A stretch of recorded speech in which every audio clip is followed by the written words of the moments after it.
Nous bénissons le nom de notre Seigneur Jésus-Christ. Et nous lui rendons toute la gloire. De ce qu'il nous est donné à chacun d'entre nous, ce merveilleux souffle de vie. Ce soir, nous sommes rassemblés ici pour une veillée de prière. Et cela est une recommandation du Seigneur. Rappelez-vous, dans le jardin de Gethsémani, à quelques heures de sa crucifixion, il a regroupé tous ses disciples. Il les a fait asseoir dans un coin et il a dit « Attendez-moi ici, je vais me recueillir pour aller prier. » Il est parti prier, il est revenu, il les a tous trouvés en dorme. Il réveille Pierre, il dit « Mais Pierre, n'avez-vous pas pu rester avec moi une petite heure? Vous n'avez pas pu prier avec moi une heure? Veillez et priez.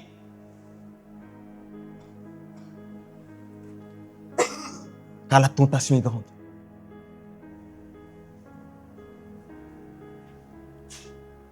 Il dit que la chair est faible. C'est vrai que la chair est faible. Nous sommes fatigués, nous sommes sortis du boulot, nous avons été à nos occupations, à nos loisirs. D'autres sont même malades, souffrent dans la chair. D'autres ont des problèmes d'arthrose. D'autres même ont la maladie de comment on appelle ça là? La flemme. Oui, c'est une maladie. C'est une maladie. D'autres ont la flemme. Oh, allez à l'église là encore, les mêmes choses là.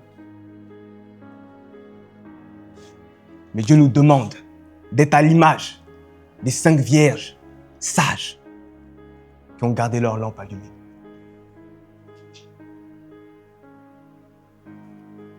Parce qu'elles sont dans la marche du Seigneur. Voilà pourquoi le Seigneur a dit « Je suis le chemin ». Parce que l'église marche. L'église n'est pas statique. Quand le Seigneur bouge, on bouge. Quand le Seigneur se stoppe, on se stoppe. Et dans cette marche-là, il est dit qu'il y a des blocages. Il est dit qu'il y a des tribulations. Il y a des persécutions. Et c'est ce qui fait que nos lampes souvent se ternissent. Oh, avant lui, il prêchait bien. Mais maintenant, vraiment, la vie là, c'est compliqué. Oh, avant lui, il voyait bien. Quand on dit vision, attends, il faut même dans ton caleçon. Mais aujourd'hui, là, c'est compliqué. Parce que la marche est difficile. Nos lampes, souvent, s'éteignent. Elles diminuent. Voilà pourquoi intervient l'huile. Afin de ranimer cette lumière. Afin qu'elle puisse éblouir le monde. Parce que nous sommes la lumière du monde. Hein.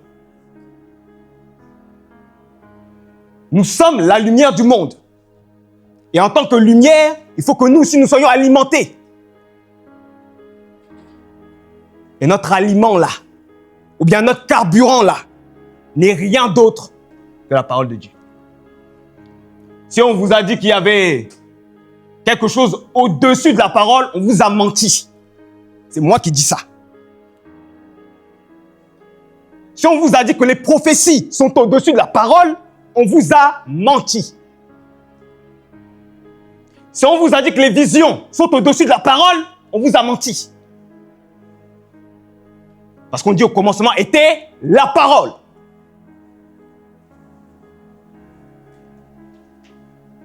Et c'est la parole qui est notre aliment.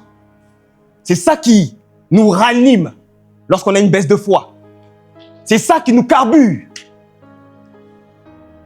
Comme l'huile, comment dire ça? Comme l'huile animait la lampe. C'est ça notre carburant, la parole. Donc il faut que, ce soir c'est vrai, nous sommes dans une réunion de prière. C'est vrai. Mais on ne peut pas prier sans toucher ce document-là. Parce que nos prières se retrouvent dedans. Il n'y a pas un mot que vous avez qui ne s'est pas retrouvé dedans.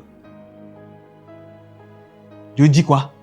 Il n'y a rien de nouveau sous le soleil. Si tu avais mal au pied, il y a quelqu'un qui a eu mal au pied aussi dans la Bible. On a trouvé sa solution. J'arrive pas à avoir enfant. Il y a des gens qui n'arrivaient pas à avoir enfant et on a trouvé leur solution.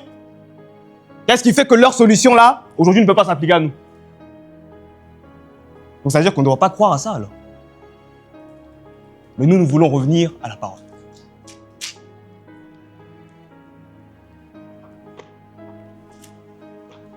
La Bible déclare dans le psaume 122 que lorsqu'on me dit « Allons à la maison du Seigneur », je suis dans la joie. Parce que lorsque je vais à la maison du Seigneur, je vois mes frères, je vois mes sœurs, je vois les anciens, je vois les sacrificateurs. On prie, on s'exhorte. D'où le psaume 133 qui dit « Il est bon et agréable pour des frères d'être ensemble ». Mais il est bon aussi d'être avec ses frères biologiques. Même ses frères de sang, là. Il est bon, hein. Faut pas dire non, je préfère être mes frères de l'église et puis je laisse mes frères biologiques. Hein. Il est bon d'être avec eux aussi. Moi, dernièrement, j'étais au Cameroun pour le mariage de mon frère aîné. Et pour la petite histoire, je suis né au Cameroun. Mais à l'âge de 3 mois, je suis venu ici. Mon père m'a pris et m'a ramené ici. Donc, de mes 3 mois jusqu'à 2026, là, je n'avais jamais vu le Cameroun. Et eux aussi ne m'avaient plus vu. Donc, de bébé jusqu'à aujourd'hui, là. Donc, ça a été une surprise pour eux de me revoir. Je vous laisse imaginer l'émotion qu'il y a eu. J'ai eu l'occasion de voir mes frères et sœurs biologiques. J'ai eu l'occasion de voir mon dernier grand-parent aussi biologique. Une jolie dame de 93 ans, sans déambulateur, sans canne. Par la grâce de Dieu. Donc ça m'a fait du bien aussi d'être avec eux. Les militaires, on parle de frères d'armes. C'est ça, non? Eux aussi, ce sont des frères quand ils sont ensemble. Chacun se protège, veille l'un sur l'autre. Ça aussi, c'est bon et agréable pour eux d'être ensemble. Tout comme nous aussi, il est bon d'être ensemble aussi. Parce que nous, il y a quelque chose qui nous lie. C'est le sang précieux de Jésus. Et il n'y a rien de plus excellent, de plus précieux que ce sang-là. Nous avons tous entendu cette belle conférence. Je bénis le Dieu de Papa au chauffard d'avoir permis que dans notre église, il y ait quand même d'éminents prédicateurs pour que nous puissions être enrichis dans la parole. C'est important. Et moi, il y a 3 points. Je ne vais pas trop revenir sur ce qui a été dit. Mais il y a 3 points que je vais toucher. Ils sont très importants. Qui n'ont pas été dites là-bas. 1. Qu'est-ce qu'un mystère? C'est quoi un mystère? 2. Qui peut délivrer un mystère? Et 3. Est-ce que c'est nécessaire pour notre salut? Aujourd'hui, j'ai appris les 5 plaies de Jésus. Est-ce que c'est ça qui va m'emmener au ciel? J'ai entendu les 5 plaies de Jésus. Est-ce qu'à cause de ça, je suis sauvé? Je demanderai à quelqu'un de me prendre le livre d'Amos.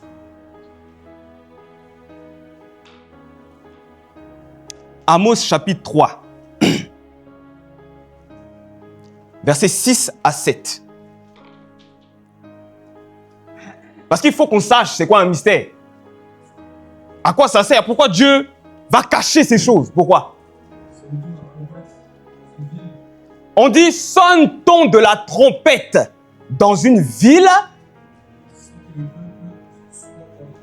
Regardez quelque chose. À l'armée, chaque son de trompette signifie une chose. Il y a un son de trompette pour se lever, pour aller au drapeau.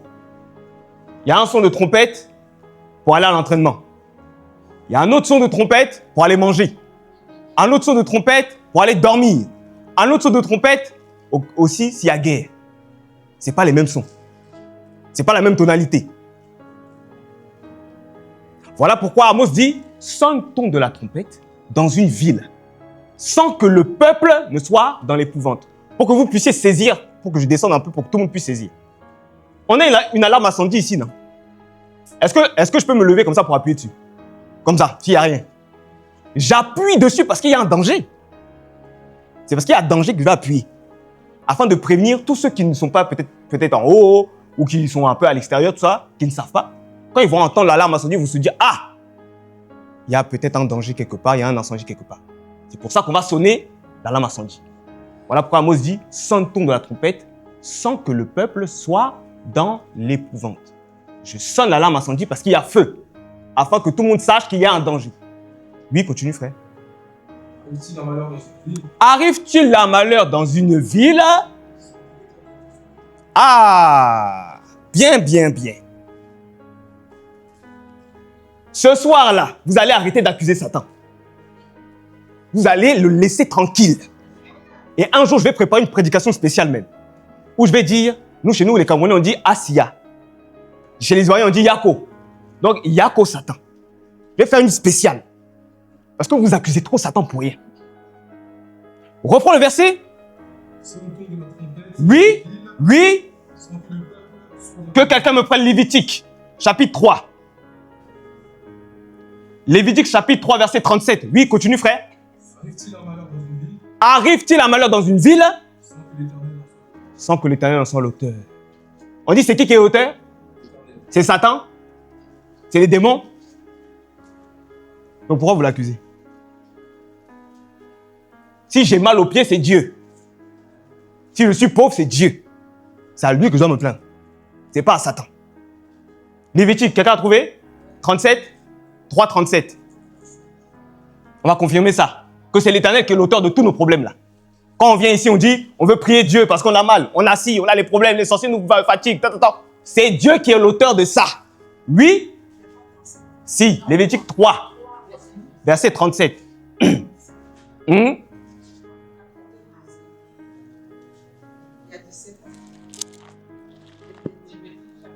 Lévitique chapitre 3. Oh.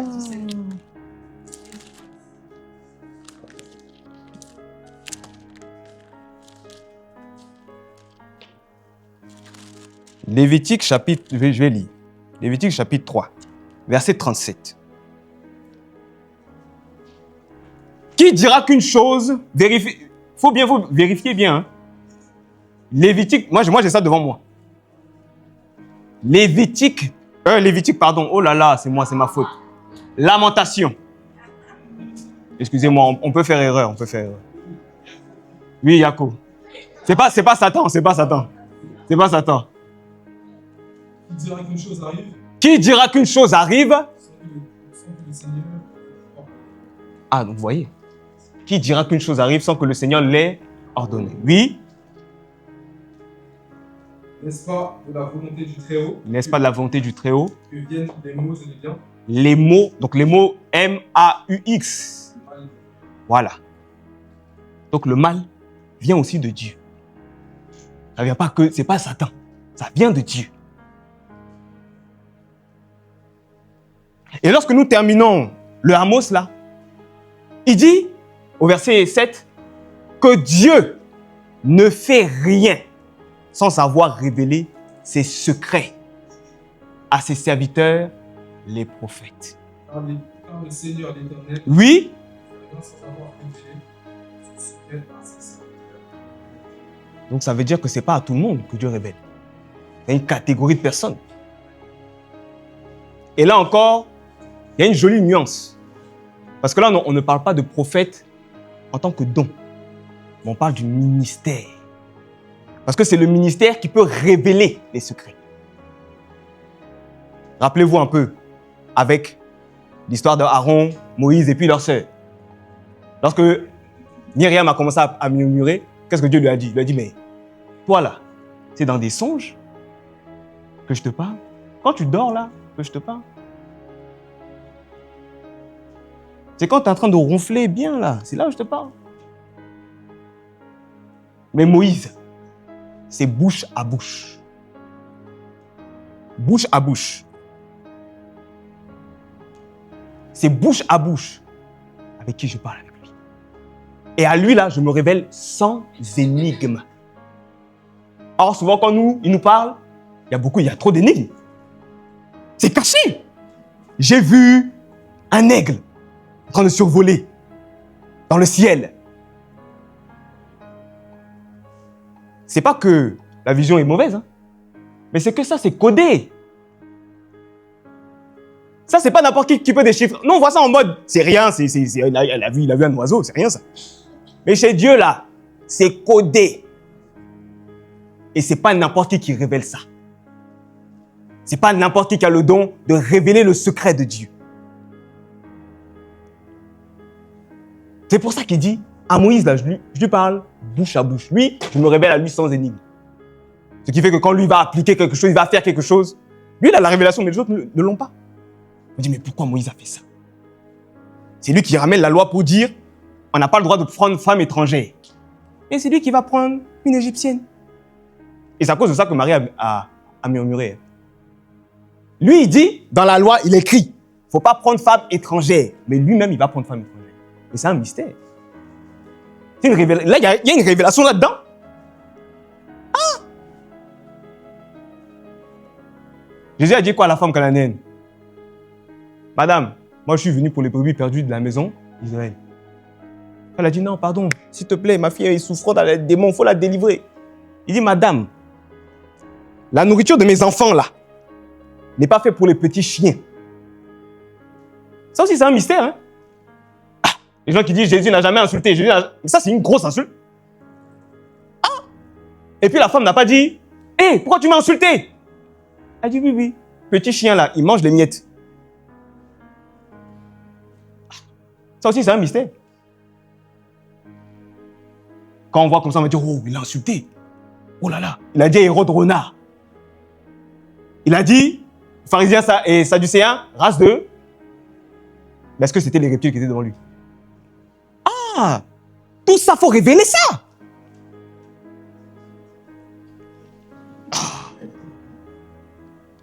Tout ça, il faut révéler. Si c'est quelqu'un d'autre, il va dire, il les insulte. Moi, si je dis race de vipère à quelqu'un ici, on va dire, je vous ai insulté. Mais Jésus, pourquoi on ne dit pas il a aussi insulté? Qui a le courage de dire que Jésus a insulté ici? On dit qu'il n'a jamais péché.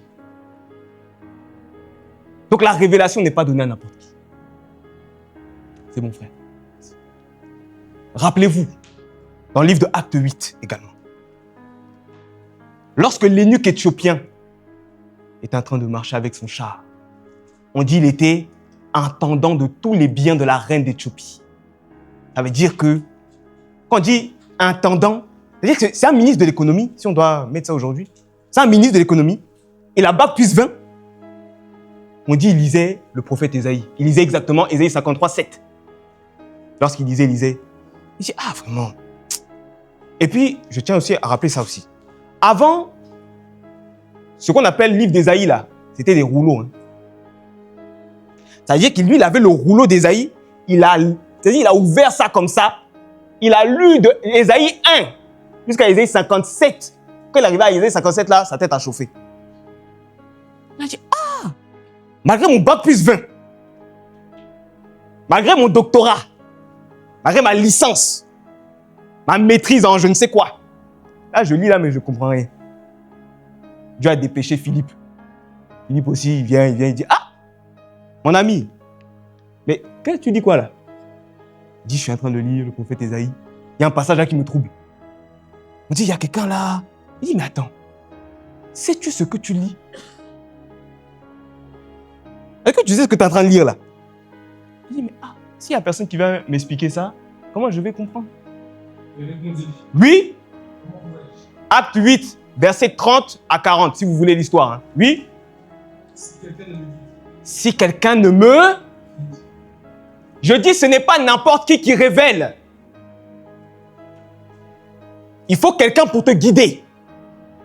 Ce n'est pas une affaire de j'ai pris l'onction, je peux me permettre de parler. Non. Ce n'est pas une affaire de comme je suis assistant Jésus évangéliste, je peux me permettre de parler. Ça, là, il n'y a pas assistant évangéliste là-dessus. Là, ici, il faut l'initiation de Dieu. Là, ici, il faut être un initié de la parole. Parce que ce document-là, que les gens appellent Bible, Biblia, regroupement de livres. On dit il y a 66 livres, 1189 chapitres, 31 000 versets bibliques, 3 millions de lettres, écrits sous un espace de 1600 ans, par 40 auteurs différents. Tout ça inspiré par Dieu. Et j'ajoute ici, moi, ce sont 40 auteurs orientaux. Il n'y a pas d'occidentaux dedans. Et on est venu nous dire que c'est les Blancs qui ont écrit la Bible. C'est faux. Matthieu, c'était un Romain?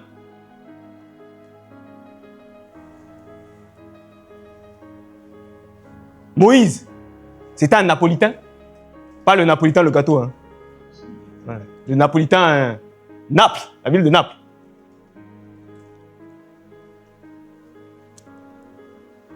Paul, c'était un Sicilien? C'était des Hébreux. La race de Judas, précisément. L'autre de la race de Benjamin, pour Paul. C'est eux qui ont écrit ça. Il n'y a pas blanc dedans.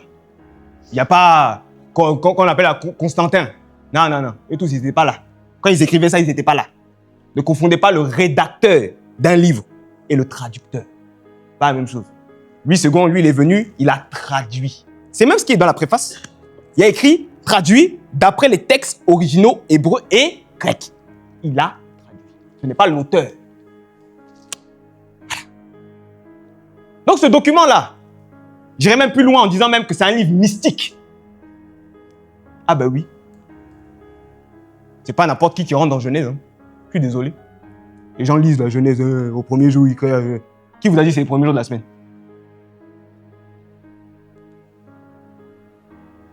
On dit créer la lumière. Qui vous a dit que c'est la lumière du ciel qu'on voit aujourd'hui? D'ailleurs, même c'est même différencié. On dit créer la lumière, il crée les luminaires. C'est pas la même chose. On voit deux généalogies. Généalogie de Caïn, généalogie d'Adam. Pourquoi que les gens se posent ces questions-là? Genèse, c'est un livre mystérieux, mal même. Un livre des semences, un livre des généalogies. Les gens veulent entrer dedans comme ça. Ils lisent, ils parcourent. Adam connut sa femme Ève, elle engendra Caïn. Et ensuite, elle engendra Abel. Qui vous a dit que les deux semences sont de la même paternité? On parle du livre de Nombre. Livre où il y a la numérologie. Tout est nombre là-bas, tout. Faut pas lire le livre de... Non. Faut pas lire le livre de Nombre comme ça, vous feuilletez, vous sautez. Hein. Tout est numérologie dedans. Faut faire des calculs. Tout à l'heure, j'ai bien aimé parce que là devant, je ne sais pas si c'est Nelly qui a posé une bonne question en disant, non, ou c'est toi, qui a dit, est-ce que les 5 ministères sont rattachés aux 5 plaies? Ça, c'est la numérologie, ça. Pourquoi on parle de 7 églises, 7 lampes, 7 anges? Qu'est-ce que ça représente tout ça? Les 7 tresses de Samson. Qu'est-ce que ça représente? Tout ça est lié. Mais ça, il faut être un initié. Il faut déchiffrer ça. Donc ici, notre très cher apôtre Philippe est venu révéler à l'eunuque éthiopien de quoi il s'agissait.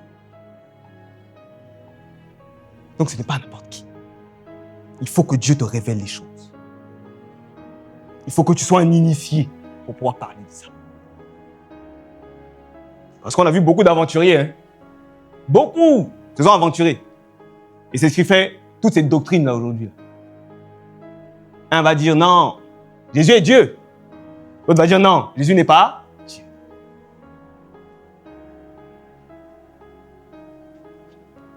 Un va dire non, Jésus est mort à la croix.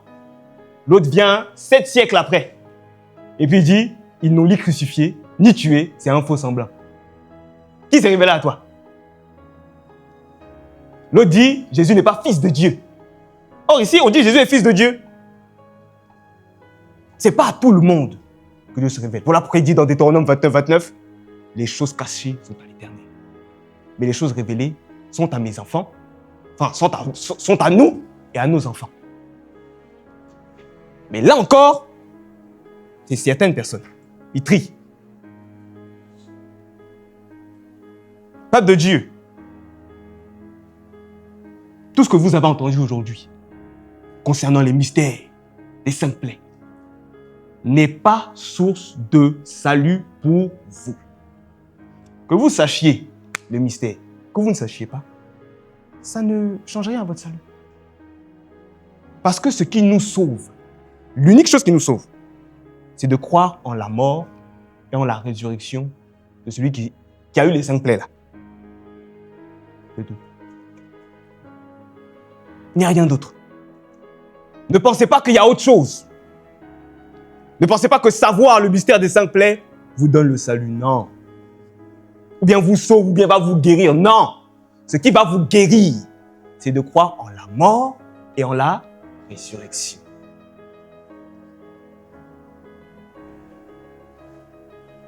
Je vais toucher une petite chose, par contre. Une plaie. Une plaie.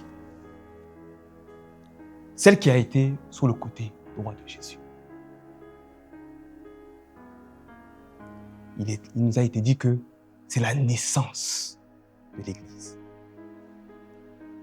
Mais on va aller juste un peu pour que vous puissiez vous approprier cette révélation-là. Ce phénomène-là qu'il y a eu à la croix, où le sang, où quand on perce quelqu'un, le sang et l'eau sortent, existe. Vous savez c'est à quel moment que ça arrive? Quelqu'un peut me donner la réponse? Merci. C'est à l'accouchement qu'il y a l'eau et le sang qui sort. D'où la naissance de l'Église. Vous savez pourquoi c'est l'eau et le sang qui sont sortis?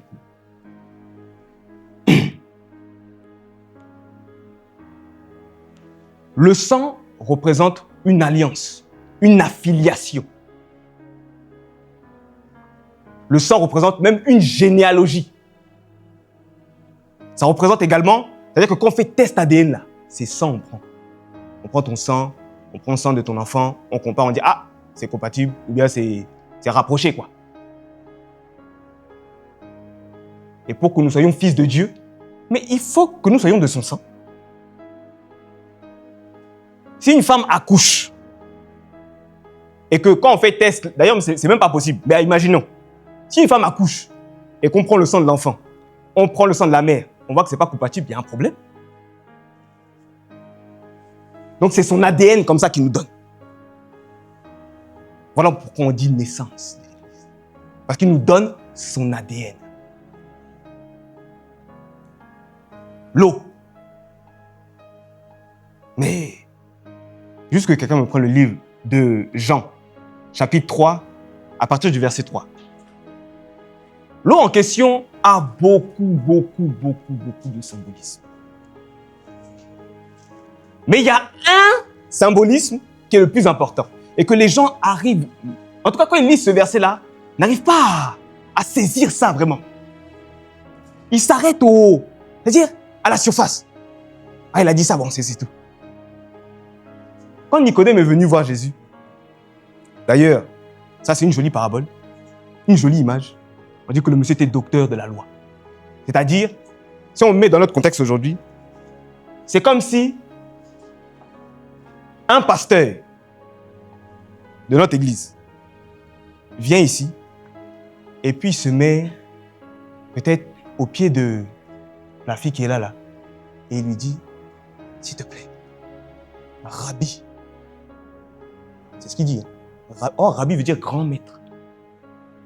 Lui, il est docteur de la loi. Donc, je mets le contexte à nous. Un pasteur entre là, et puis il vient au pied d'un petit enfant, et puis il lui dit, il se met à genoux même comme ça, alléluia papa, pasteur. Il dit, comment on fait pour aller au ciel?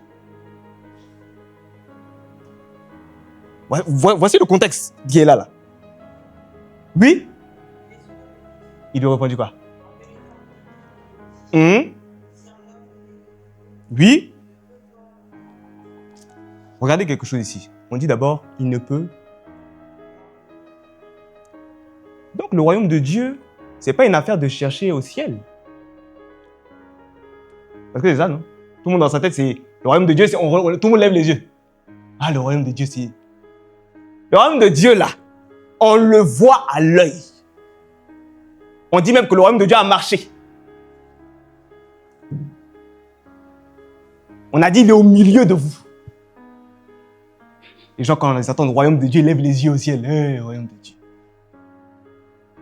C'est mal comprendre l'écriture. Le royaume de Dieu, là, il est devant nous comme ça. On le touche chaque jour. On s'approche de lui chaque jour. Mais... Oui? Donc on lui dit, si un homme est né de nouveau, il ne peut pas voir le royaume. Ensuite? Aïe! Voyez? Voyez? C'est-à-dire qu'il n'a même pas saisi docteur. Donc c'est ce que je dis. Donc c'est ce que je disais au début. C'est pas une affaire de bac plus 5. C'est pas une affaire de bac plus 7 là. Parce que pour être docteur de la loi en Israël là, 1, il faut être polyglotte. Ça c'est 1. 2, il faut avoir fait un certain nombre d'années d'études. Il faut avoir un certain âge. Donc c'est pas n'importe qui est docteur de la loi. C'est pas n'importe qui. Mais voici quelqu'un qui dit, d'être de nouveau, ça veut dire que je dois encore entrer. Oui? Jésus a répondu. En vérité, je te le dis. Si un homme ne naît d'eau et d'esprit, donc il faut d'abord le voir avant d'y entrer. Et d'abord, il a dit, si un homme ne naît d'eau, il ne peut pas voir. Si un homme ne naît d'eau et d'esprit, il ne peut pas. Or, qui est la porte? C'est Jésus-Christ. Jésus-Christ a dit, s'il y a quelqu'un qui rentre par une autre porte là, c'est un brigand, c'est un voleur. C'est moi qui suis la porte. D'où les 7 plaies, c'est ça, non? Voilà, les 7 plaies. Voilà, les 7 souffrances, merci. D'où les 7 souffrances. Là où il a dit, je suis la porte. C'est par Jésus qu'il faut entrer. Même dans nos cantiques, appropriez-vous les cantiques. Frappe à la porte. La porte en question, c'est Jésus. C'est pas une porte physique, non. La porte en question, c'est Jésus. Il dit, je vais t'ouvrir. Voilà pourquoi il dit, ne peut voir, et s'il ne naît d'eau et d'esprit, il ne peut, parce qu'il est la porte. Mais lorsqu'il dit, ne naît d'eau et d'esprit, pourquoi il a rajouté esprit? On dit, il ne naît d'eau, s'il ne naît d'eau et d'esprit. Parce qu'il faut naître de l'esprit, de la parole. Si un homme ne naît d'eau, qui est elle-même la parole, on dit, elle se mouvait au-dessus des eaux. Il dit, les sources d'eau vives jailliront de moi. Si un homme ne naît d'eau, parce que tout homme ne peut vivre sans eau, je crois que c'est constitué à 70%, non? C'est-à-dire qu'on peut rester comme ça, on ne mange pas. Il n'y a rien qui va se passer. On va être faible. Faites erreur de ne pas boire l'eau. D'abord, il y a des petits signaux qui vont arriver. Étourdissement. Voilà, quand vous allez aller à l'urine, tu vois, vraiment, ça va être chaud. Faites erreur de ne pas boire eau. Même une journée comme ça, ne buvez pas l'eau. Vous allez sentir votre corps qui n'est pas... Parce que notre corps a besoin d'eau. Tout ce qu'on fait, c'est l'eau. Nos mains sont humides, notre bouche salie, tout est constitué d'eau sur nous. C'est-à-dire qu'on fait erreur là, on ne boit pas l'eau. Une semaine, et on meurt tout de suite. Or, tu peux faire une semaine sans manger, il n'y a rien. Tu es juste faible, mais il n'y a rien. L'eau, qui symbolise également de la parole.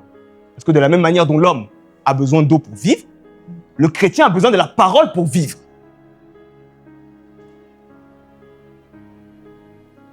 C'est la parole. Et l'esprit, c'est l'esprit de la parole. Donc chacun a son esprit. Si je viens avec l'intention de vous emmener en perdition, c'est l'esprit de la perdition qui va être sur vous. C'est la parole de perdition qui est sur vous. Donc il faut naître de la parole de Dieu. D'où l'eau. Donc c'est ça qui nous alimente. C'est de ça que nous sommes constitués en soi. Le sang, parce qu'il faut l'ADN de Dieu en nous. Et l'eau, parce que c'est de ça que nous avons besoin pour vivre. Donc la parole. Le chrétien, c'est la parole seulement. C'est de ça qu'il est alimenté. C'est de ça qu'il est constitué. On dit, je vous ai donné le pouvoir de devenir enfant de Dieu. Mais qui vous a donné le pouvoir? Ce n'est pas la parole. Ce n'est pas la parole qui vous a donné le pouvoir. Donc il dit, au commencement était la parole. Elle était Dieu. Et c'est cette parole qui a tout créé. C'est cette parole qui a tout fait. Donc c'est de par elle que nous sommes devenus enfants de Dieu.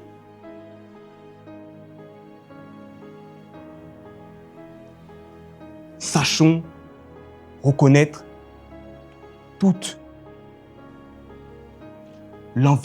les environnements de Dieu. C'est important de s'approprier tout. La parole de Dieu, c'est pas juste le document. C'est pas juste le document. Donc elle est partout, elle est même dans la nature. On parle des 4 saisons. On parle de quoi? Du printemps, première saison. Là où tout pousse. La naissance. Tout commence à éclore. On parle de l'été. Là où c'est déjà ouvert, là où c'est joli. On admire. Donc la jeunesse. On parle de l'automne. Là on commence à vieillir. Les feuilles tombent. Si avant on était choco, ça commence un peu à... C'est ça devient chaka, c'est ça. Et après, il y a l'hiver. Tout est... Donc, ce n'est pas forcément la Bible. Hein. Dieu nous parle de la nature déjà. On dit le soleil se lève où? À l'est. Et il se couche. Et le lendemain, qu'est-ce qu'il fait encore? C'est ça qu'on appelle la résurrection. C'est ça la résurrection. Il se couche, il se relève. Et nous, c'est ce qu'on attend. Ce beau jour-là. Où le Seigneur a un signal donné d'un archange qui va dire « Réveillez-vous » car l'époux est là. Allez-y. Est-ce que vos lampes seront allumées? Il ne faut pas espérer. Hein? Non, il ne faut pas espérer. Parce que ceux qui ont espéré là, elles se sont retrouvées sans huile. Quand elles se sont réveillées, elles sont parties voir les autres. « Ah, pardon, donne-moi l'huile. » Elles ont dit « Oh, mouf. Va chercher l'huile là-bas. Moi, pour moi-même, il n'y a pas assez déjà. Tu vas pas venir me... Ah non. Ah, là, chacun est égoïste. Hein. Et c'est là où je comprends les gens qui disent le salut individuel. C'est juste là. C'est juste à ce moment précis que je comprends. Je ne dis pas que j'accepte, mais je dis que je comprends. Parce que le salut est commun. Le salut n'est pas individuel, il est commun. C'est ce que la Bible dit. Il est commun. Jésus n'appartient pas qu'à maman d'eau. Il m'appartient aussi. Voilà. Donc, il est commun. Il n'est pas individuel. Mais, juste cette partie-là, je peux concevoir qu'il soit individuel. Parce que moi, je ne peux pas laisser mon royaume pour quelqu'un. Ça, ce n'est pas possible. On était tous sur la terre ici, on a tous dit travailler pour Dieu sans chercher le repos. Certains, ils ont dit, moi, je vais me reposer. Or, qu'est-ce que Jésus a dit? Veillez et... Là, tu as dit, je vais me reposer. Et c'est dans le repos-là que lui, il est venu me chercher. Donc, ce n'est pas de ma faute. Il fallait être prêt. Ah oui, tiens, oui. Ah oui, tiens. Ce n'est pas de ma faute. Voilà pourquoi on nous demande de veiller. Parce que c'est l'image. C'est l'image de l'attente de notre époux. Ah, ça se trouve, il va venir là tout de suite. Là. Il nous prend la foule, on y va. On ne sait pas. C'est à cause de ça qu'il nous demande de veiller. Et de prier. Parce que la prière exauce. La prière n'est pas nulle, frère. Elle n'est pas nulle. Les gens qui vous disent, non, laisse la prière, va travailler seulement. Non, la prière sert à quelque chose.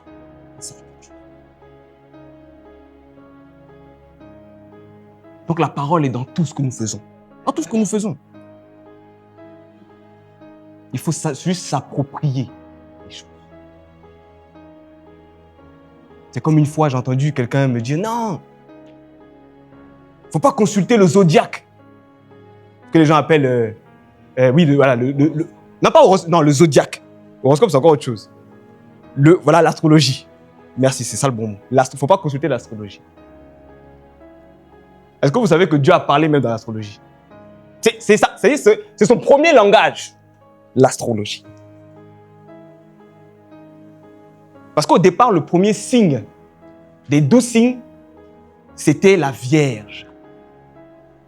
Le premier signe du zodiaque, c'est la Vierge. Et le dernier, c'est le lion. Vous faites le lien? Vous ne faites pas encore le lien. Le dernier signe du zodiaque, c'est le lion. Mais vous ne faites pas encore le lien? Mais Jésus qui naît d'une vierge et qui reviendra en temps. Donc, l'astrologie nous a parlé. Dieu est dedans. Maintenant, c'est comment tu utilises ça. Parce que Dieu a dit à Moïse, il ne faut pas faire de bois taillé dans le but d'adorer. Mais c'est le même Moïse qui a taillé les chérubins pour l'autel. Eh oui. Dans l'arche de l'alliance, là, il y avait chérubins. Dieu lui a dit, il faut prendre bois, tu tailles. Mais est-ce que c'était dans le but de l'adorer? Dieu, c'est les nuances. Hein. C'est pas juste lire, oh, Dieu a dit que Dieu a dit que... Non, non, non. Doucement. Parce que la Bible est à l'image d'une forêt très sacrée. Et si tu n'as pas la boussole, qui est le Saint-Esprit, tu vas te cogner la tête mal. La Bible, c'est doucement. Tu n'as pas compris quelque chose, sois humble. Tu poses question, tu fais des recherches doucement. Il ne faut pas affirmer. Non, c'est doucement. Je n'ai pas compris quelque chose. Voici, il y a ça, il y a ça, ça. Même si c'est source de débat, c'est une bonne chose. Les apôtres, quand ils étaient à Jérusalem, dans Acte 15, il y a un qui dit, non, la parole de Dieu, là, c'est pour les circoncis. L'autre dit, non. Chez Jésus, il n'y a plus juif, il n'y a plus grec, il n'y a pas besoin de circoncis. Non, quand il dépose papier comme ça, c'est pour me dire de continuer. Ne vous inquiétez pas.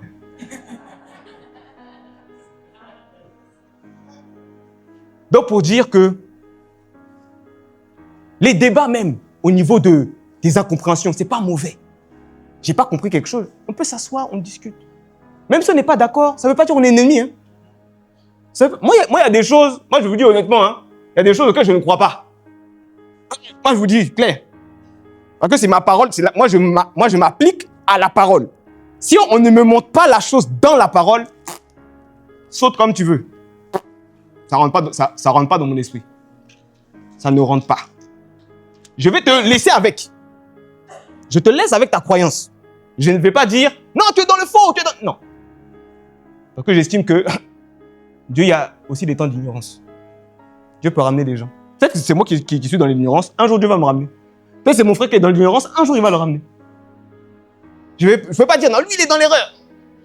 Je te laisse dedans. Mais moi, là, c'est ça qui prime. Si tu m'as dit quelque chose, si tu m'as dit, Ange Gabriel, il avait 3 têtes. Moi, je fouille. Si je n'ai pas vu, il avait 3 têtes là. Je dis, s'il avait 3 têtes, c'est pour toi. Moi, pour moi, là, je n'ai pas lu ça encore. Je n'ai pas encore lu ça. Dieu ne m'a pas dit qu'il avait 3 têtes. Donc, je me positionne comme ça. Mais ça ne veut pas dire qu'on est ennemis. Non, on n'est pas ennemis. Parce que l'essentiel, c'est le sang de Jésus. C'est son sacrifice. C'est ça qui est l'essentiel. Donc, peuple de Dieu, voici un peu ce que je pouvais vous donner ce soir. En résumé, un mystère de Dieu est fait pour simplement fortifier notre foi. Parce que je crois que tout ce que vous avez appris aujourd'hui, vous allez le garder précieusement. Et en fonction de vos sujets de prière, de comment vous allez intercéder auprès de Dieu, ça va vous permettre de parler à votre Dieu. De mieux le comprendre, de mieux le saisir. 2, ce n'est pas n'importe qui peut vous dire, voici ce que la parole dit, C'est ça. Moi, j'aimerais un jour qu'on fasse des vrais thèmes. Les 7 sceaux sont là. Il faut les décoder. Oui, mystère des 5. C'est bien, oui. Il y a les 7 sceaux qui sont là. Moi, c'est là. Moi, c'est là où on doit être. On dit Babylone la grande. Qui est-elle? Assise sur les grandes eaux. Apocalypse. C'est là où on doit être. Donc, quelqu'un qui va lire ça comme ça, il finit de lire ça. Mais pour lui, il a lu Dragon Ball Z. C'est Dragon Ball Z, il a lu. C'est Naruto, il a lu. On parle de dragon, 7 têtes. Ça, c'est dans les animés, on voit ça. Il va être perdu. Ça, c'est...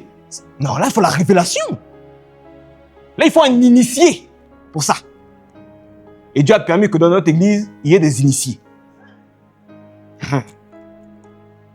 Dieu a permis qu'il y ait des gens qui peuvent vous révéler ces choses-là, qui sont bons pour votre foi. On parle des 70 semaines de Daniel. Mais c'est là où on nous attend. C'est pas Dieu va faire quelque chose pour toi. Non, il faut laisser ça. Laissez ça. Laissez ça. Il y a des vraies choses dans la parole. Des vrais mystères à décoder qui peuvent alimenter notre foi. Donc un mystère, ce n'est pas n'importe qui dit ça. Qui peut se permettre de parler. Parce que là, il a le « ainsi dit le Seigneur ». Oui, là, c'est le « ainsi dit le Seigneur ». C'est pas « ainsi dit ma pensée ». C'est pas « ainsi dit ma raison ». C'est pas « ainsi dit mon raisonnement ». Ce que je crois. Où j'ai rêvé dans mon rêve, là, Dieu m'a dit que quelqu'un... Non. Dieu a tout révélé ici. Il y a un pasteur qui est venu dire dernièrement que l'interprétation est au-dessus de la parole. Quoi? C'est-à-dire, il vient, il prend un livre là, et on dit Dieu a tant aimé le monde, il vient, il raconte sa vie. Et puis il dit c'est ça que Dieu a dit. Et tout ce qu'il dit là, c'est pas dans la Bible. Non, moi je crois pas en ça. Faut être assistant, pasteur, assistant Jésus. Ça rentre pas dans mon esprit. Moi, c'est ça.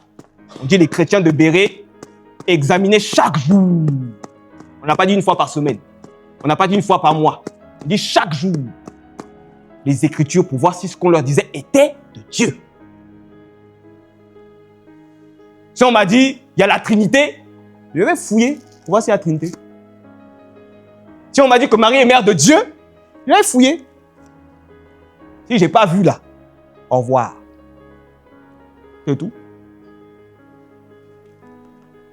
Et la troisième chose, l'essentiel de tout ce qu'on vous dira, de tous les mystères qu'on vous donnera, n'est pas source de salut. Voilà pourquoi Jésus a dit, faites attention, ne donnez pas vos perles aux poissons. Parce que les mystères, tout ça là, c'est des perles pour nous. C'est à nous. Voilà pourquoi il a dit, je ne donne pas le pain à n'importe qui. Le pain là, c'est quoi? C'est la nourriture. Qu'est-ce qu'il a dit? Il n'a pas dit, l'homme ne va pas se nourrir uniquement de pain, mais il se nourrira de quoi? C'est bon, je vais manger bouquet, c'est bon. Je vais manger à tchéké, tout ça, c'est bon. C'est bien. Mais il n'y a pas que ça. Parce que je suis chrétien, il faut que je sois alimenté par la parole de Dieu. Et c'est ça qui me sauve. C'est de croire en la parole. Or, la parole elle-même, c'est Jésus. C'est lui qui est la parole. En tant qu'être, pas la parole parler. La parole en tant qu'être, en tant qu'état. Donc, peuple de Dieu, je vais m'arrêter là, avant que le devancier me dise de rester encore 1 heure. Et je prie le Seigneur que cette nuit soit une nuit de révélation pour chacun d'entre vous. Je prie Dieu que Dieu se révèle au plus profond de vos cœurs. Parce que c'est ça l'essentiel. Si Dieu ne se révèle pas à toi, ça va être compliqué. C'est pour ça que je dis souvent, l'essentiel n'est pas de croire en Dieu. C'est pas ça l'essentiel.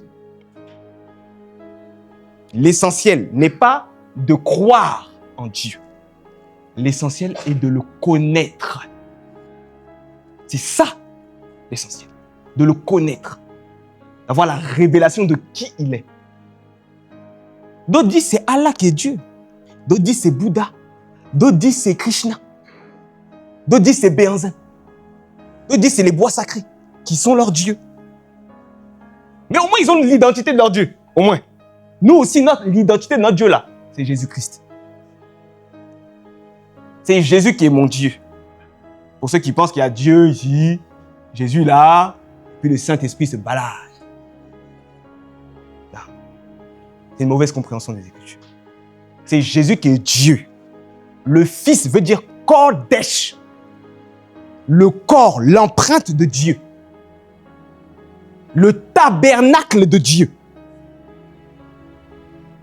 Le fourreau de Dieu. Voilà pourquoi on dit il est l'image du Dieu invisible. C'est-à-dire que quand il se fait voir avec les yeux, et c'est lui on voit. D'où le fait que nul ne vient. Nul ne vient. S'il avait dit nul ne va, ça veut dire que les deux, c'est action divergente. Là, c'est action convergente. Nul ne vient. Sans passer par moi. Donc, il est la porte. Il faut entrer par lui pour connaître Dieu. Donc, peuple de Dieu, je m'arrête là. Que le Seigneur puisse vous bénir et qu'il puisse se révéler ce soir à vous. Et surtout, ma prière, c'est que ceux qui ont tous ces problèmes-là, laissez vos problèmes physiques. Le véritable problème, il doit être spirituel. Si j'ai mal au pied, j'ai mal, on s'en fout. On dit Paul, il avait écharpe dans le pied. Il a quand même loué son Dieu. On dit l'autre là, comment il s'appelle là? Oh là là, celui qui était sur l'arbre là. Jaché. On dit il était petit. Mais qu'est-ce qu'il a? Il est monté quand même sur l'arbre. Il voulait voir Jésus. Il n'a pas vu sa taille. Non. Donc, laissez vos infirmités. Ça, on s'en fout. J'ai mal au pied, j'ai mal à la tête. Dieu peut guérir ça. C'est rien ça. Quelqu'un a touché sa robe, il a dit, il n'a même pas parlé même. L'autre, elle perd le sang, il touche sa robe, c'est fini, elle est guérie. Qu'est-ce qui fait que nous aussi, on ne peut pas toucher la robe de Jésus et puis on est guéri? Donc, peuple de Dieu, confiez-vous à votre Christ. Et que le Seigneur puisse davantage vous bénir. Au nom de Jésus. Amen. Amen. Amen. Au nom de notre Seigneur Jésus-Christ.